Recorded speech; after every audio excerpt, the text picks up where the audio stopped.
কবে কার বাড়িতে বড়সড় অনুষ্ঠান হবে তারপরে তো তোর কাছে ক্যাটারিং এর জন্য আসবে নাকি?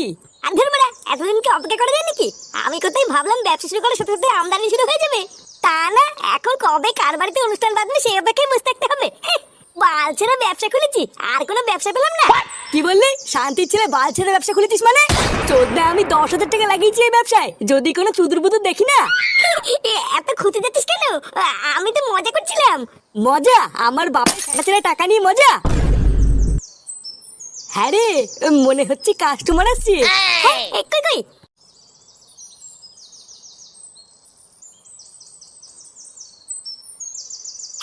আসুন আসুন। আচ্ছা, এই ফুটো কাটারের মালিক কে? মা কেন? আমি তো মালিক। তুমি মালিক? ও হ্যাঁ বারে হ্যাঁ, আমি তো মালিক। কেন কাকু, বাড়িতে কি কোনো অনুষ্ঠান আছে নাকি? আমাকে বলুন। মিনছে, তোকে কেন বলতে হবে? আমি মালিক, আমাকে বলবে? এই লেওরা, আপনি আমাকে বলুন তো, আমি এখানকার আসল মালিক। ওরা তো এখানে কাজ করে।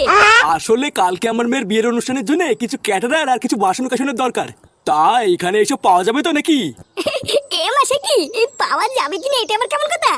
ব্যবসা কেন আলচিতে খুলেছে নাকি? হ্যাঁ, আপনি এই নিয়ে একদম চাপ নেবেন না, এখানে সবকিছুই পেয়ে যাবেন। হ্যাঁ, কিন্তু সমস্যাটা হচ্ছে অন্য জায়গায়। সমস্যা? কি সমস্যা? আরে ক্যাটারিং এর সাথে একটা রান্নার লোক হলেও খুব ভালো হতো। তা তোমাদের এখানে কি রান্নার লোক পাওয়া যাবে? না হলে আমাকে আবার অন্য জায়গায় খুঁজতে হবে।